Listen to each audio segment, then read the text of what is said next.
Greetings, adventurers! I am thy dungeon master, and welcome to Pathfinder Banter.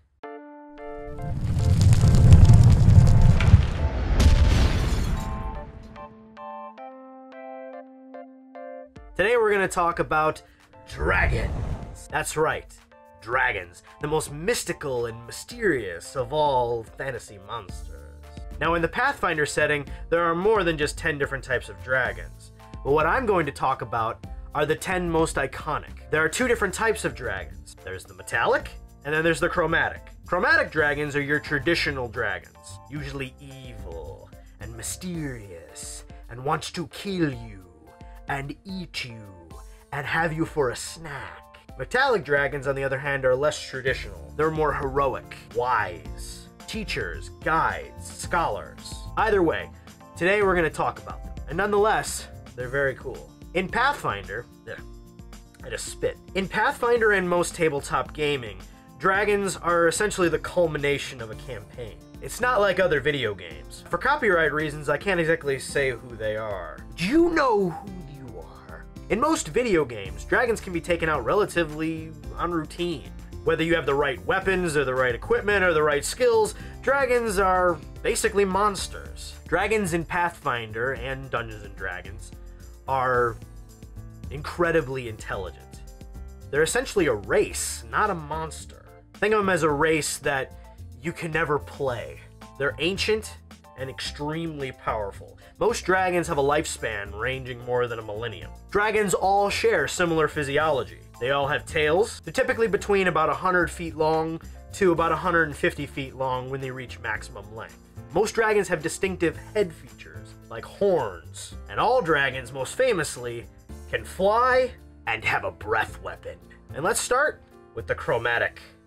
The first chromatic dragon we're going to talk about, the white dragon. The white dragon is typically considered the most bestial of the dragons, the most takeable of all the dragons. Again, it's still a dragon. Now, white dragons are typically found in snowy or mountainous regions. White dragons are known for their tundra survivability. As such, white dragons have an ice breath. So if you're caught in that, it's gonna hurt. White dragons, like I said, are very bestial and savage. They're almost like the barbarians of the dragon world.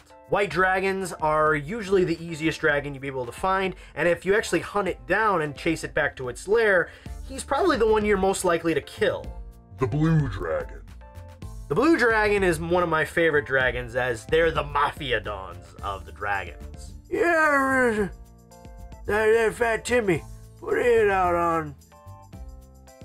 That bard's been asking too many questions.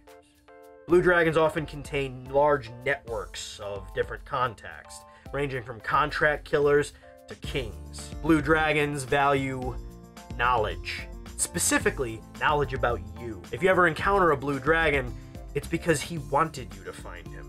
Don't be surprised if when you encounter a blue dragon, it knows everything about you. Blue dragons are incredibly difficult to defeat, as they often have tons of contingency plans.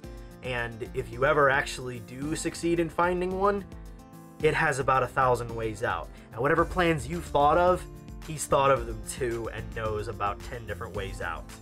The green dragon. Green dragons are the scholars of the chromatic dragons. They value intelligence and self-mastery. They're kind of like monks in that sense, but with a little bit of wizard thrown in. Not only do they value martial prowess, they also value magical prowess as well. Green dragons are exceptionally intelligent, and also probably the most easy to converse with or actually talk to. Green dragons will invite you in. Ah, welcome. I've been expecting you. Please, have a seat. You'll be there for the rest of your short lives. Green dragons are intimidating in that way. They're also kind of the scientists of the dragon world. And by scientist, I mean mad scientist. They'll often try and capture their prey alive, just so they can perform grisly experiments on them for the sake of gaining more self-knowledge. The black dragon. Black dragons are one of the scariest types of dragons. I've encountered one in my own games. Black dragons are sadists, murderers, monsters, the serial killers of dragons. They live to torture, to stretch you out and see what you're made of. Their acid breath makes you melt before them, and their claws are like scimitars. Black dragons have demonic-like horns and a keen knowledge of just what's most painful to each race. Black dragons are not as bestial as whites, but they're just as savage, some would say. Black dragons are simply dangerous and should be avoided if you can. And finally, The Red Dragon. Smaug. Yes, that's right. The dragon Smaug is what most red dragons are based on. Keenly intelligent, absolutely cunning, and unmitigatingly dangerous. Red dragons are more of a force of nature.